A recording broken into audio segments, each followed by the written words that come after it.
આપણા ભાતનું માપ એકદમ જ સરસ રીતના થઈ ગયું છે. તમે જોઈ શકો કે ખુલેલો ભાત એકદમ જ સાથે સાથે આપણે પ્રેશર કુકરને ખોલીને આપણે જોઈ લેશું કે આપણા માપનું પાણી એક્ઝેક્ટ બરાબર થઈ ગયું છે અને આપણા મગ જોઈએ તમે પેસ્ટ તરીકે પણ લઈ શકો, તમે કાપેલા પણ ઝીણા ઝીણા લઈ શકો. તો ગ્રેવી અને પેસ્ટ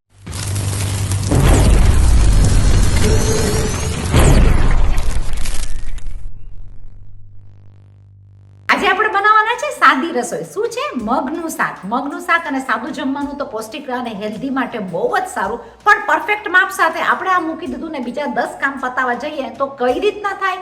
ચાલો મારા રસોડામાં હું તમને બતાડું કઈ રીતના સિમ્પલ અને સહેલી રીતના રસોઈ કરતા કરતા બીજા કામ કરવાના સાથે સાથે બની જાય આ. ચાલો મારા રસોડામાં.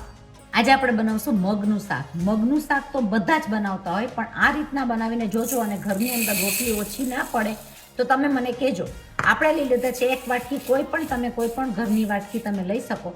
અને આ મગને હું ધોઈ નાખીશ પાણીથી અને આપણે લઈ લઈશું એની અંદર 3 વાટકા સેમ માપના પાણીનું માપ.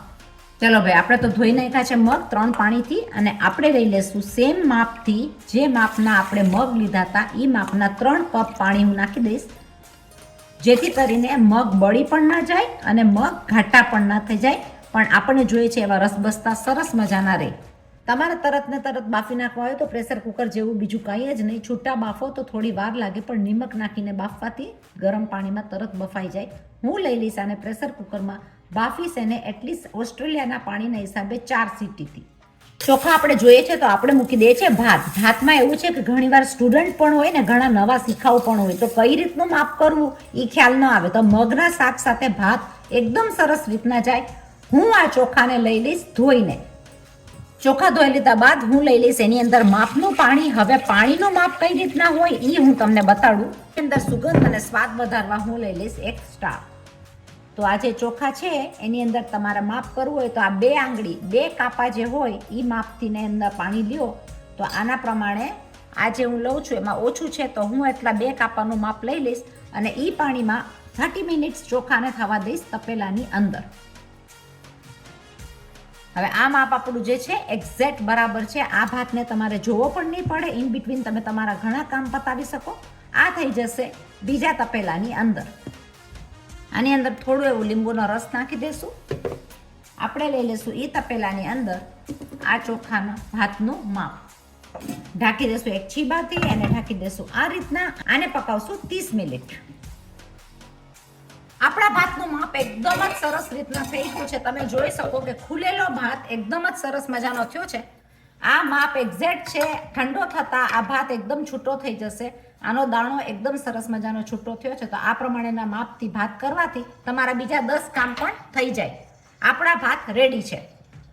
આપણે પ્રેશર કુકરને ખોલીને આપણે જોઈ લઈશું કે આપણા માપનું પાણી એક્ઝેક્ટ બરાબર થઈ ગયું છે અને આપણા મગ જોઈએ એવા સરસ મજાના બફાઈ ગયા છે. તો મગનું બનાવી નાખશું સ્વાદિષ્ટ શાક.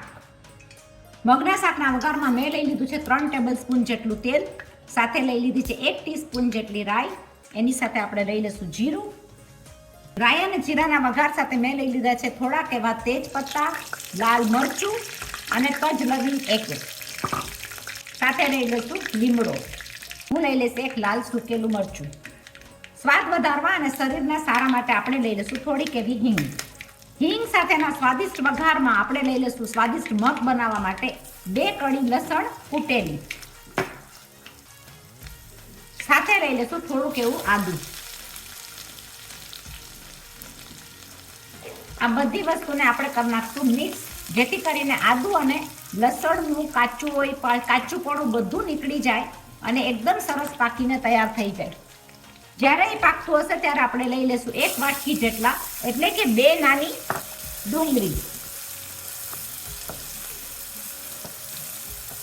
કાંદા આપણે સરસ મજાના સોતળી નાખશું, જેથી કરીને એનું પણ કાચુંપણું નીકળી જાય. અને કાંદા સોતળેલા આપણે એકદમ બ્રાઉન નથી કરી નાખવાના, પણ પિંચીસ ઉપર રાખીને મીડિયમ તાપ ઉપર આપણે એને ખાવા દેશું મસ્ત મજાના સોતે. ચલો ભાઈ, કાંદા તો સરસ મજાના સોતરાઈ ગયા. એની સાથે હું લઈ લઈશ 1 વાટકા જેટલા ટમેટા. તમે પેસ્ટ તરીકે પણ લઈ શકો, તમે કાપેલા પણ ઝીણા ઝીણા લઈ શકો. તો ગ્રેવી અને પેસ્ટ એકદમ જ સરસ મજાની થશે અને ગ્રેવી થઈ જશે ઘાટી, જે મગના શાક માટે એકદમ પરફેક્ટ છે. બધી વસ્તુ પાકતી હશે તો આપણે નાખી દઈશું માપથી થોડુંક એવું મીઠું, જેથી કરીને પાકી પણ જલ્દી જાય અને એનો રસ્સો પણ સરસ મજાનો થાય. આની અંદર કરી નાખશું બધો મસાલો એક સાથે. તો મસાલો પાકીને એકદમ સ્વાદિષ્ટ થઈ જાય તો મેં લઈ લીધી છે 1 ટીસ્પૂન જેટલું મરચું, 1 ટીસ્પૂન જેટલું ધાણા જીરું, અડધી ચમચી જેટલી હળદર, ગળાસાના ખટાશના બેલેન્સમાં ખાંડ. ખાંડ ઓપ્શનલ છે, ખાંડ નાખ્યું છે તો હું લઈ લઈશ જરાક એવું સ્વાદ વધારવા લીંબુ.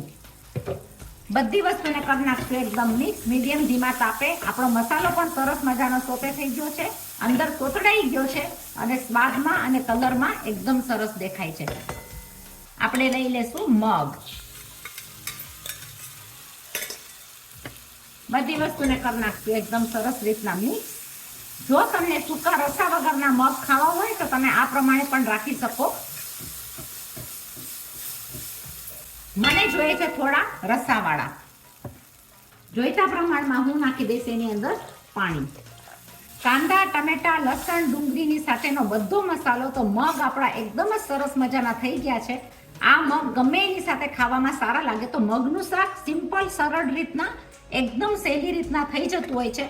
મગનું શાકને આપણે પાકવા દઈશું 1 થી 2 મિનિટ અને આપણું શાક તૈયાર છે.